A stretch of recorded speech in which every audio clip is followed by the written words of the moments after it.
Ngiyacela ukuqhubeka nohlelo igama lami ukwenza okuhle isibongo wacela ukubala uNkulunkulu okhona usindisiwe othethele ibizo yathanda kakhulu uJesu. Memorial service bathandekayo. Basi memorial service khona into eyayishiwo kudala kuthiwa ukuhlabelela kuyamthokozisa odabukileyo. So that is why sizasihlabelanga, it's because umuntu esazi ukuthi unenqebe enhlizweni. Njobe ngenqeba nje enhlizweni kufanele kube khona esikwenzayo thina ukuze kupholele yakhe. uJesu noma uDavid emayibhala uthi uNkulunkulu useduzane nalabo inhliziyo yabo ithokozekile. Yazi ukuthi njengoba ngilapha nje ngiyayazi experience yokushonela ubhuti, ngiyazi experience yokushonela usisi, ngiyazi experience yokushonela umama, ngiyayazi yokushonela ubaba. Kumintandane ayikho into engangihlula ukuyikhuluma manje Unabaza khuluma abantu bethi qinani nimisibindi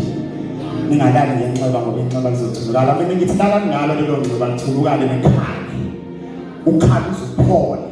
ba uzoziqinisa uhambe ngesilonda iminyaka sepain evaleke enhlizweni ongakaze wayelisa ngoba masa abantu sinokukholelwa ekuthenini mangithulile khona abantu abakholwa nje ukuthi bona abakhali bayaziqinisa baziphola mina ngithi ungalibathi mawuzwe inyembezi zikushisa emehlweni thola ingoma ongayihlabelela uzikhiphe ngoba ukuphuma kwenyembezi ukuphuma kwephindi ukuphuma kwenyembezi basebenzi ukuphuma kwephindi enhlizweni uzoziqinisa bese uhamba ibanga elide sikhuluma nje khona umuntu owashelelwa umama ngo-1994 kodwa namanje usane-pain yokuthi uma wakhe wadlula emhlabeni yebo uhanjelwa umama isilonda esingapholi kodwa indlela yokusipholisa isilonda ukurelease ipain ngaphakathi ngoba mawune-pain ugcina usuwumuntu obhitha ne-enga uhlezulwa kanti awulu ngokuthambulwa inkinga kukhona into oyivalele la kuwe ngaphakathi ongakaze wayikhipha ugcina uzonda abantu ucabanga nabantu ubona abantu beyizitha zakho ungazi ukuthi wena kanti wonke umuntu wayizitha sakho nje kwenze njani inkinga khona ipain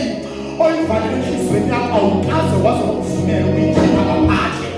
namhlanje ngicela ukumemezela abafowethu ukuthi masitabelela manje siphumisa kuhlelo kwenziwa yonke into esiyenzayo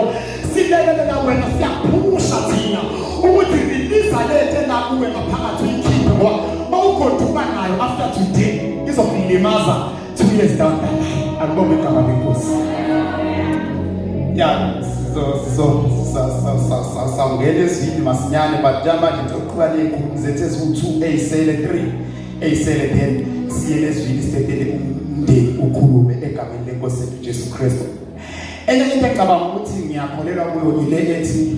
mndeni maniphenduka ngibheke emuva njengamanje babuka labazalwane ngizobona baningi kangakanani abasebenzi abakhona la abasebenzi-ke manje isikhathi sokuphuma emsebenzini bayaphuma whether you like it or not bayaphuma bayagoduka but for the fact that basahleli kuze kube manje kusho ukuthi khona impilo ayiphilile ukhulu phakathi kwalabantu ebenza bona basacrifice ezinye izinto bahlale kanje basebenzi ma-colleagues baphathi siyabonga bafowethu ukuthi nimise ama-programs asemsebenzini nithi sicela ukucelebrate lempilo ngiyacela sishele bonke abasebenzi izandla ey'nkulu nabaphathi babo egameni lenkosi Jesu. Remarks on behalf of EPWP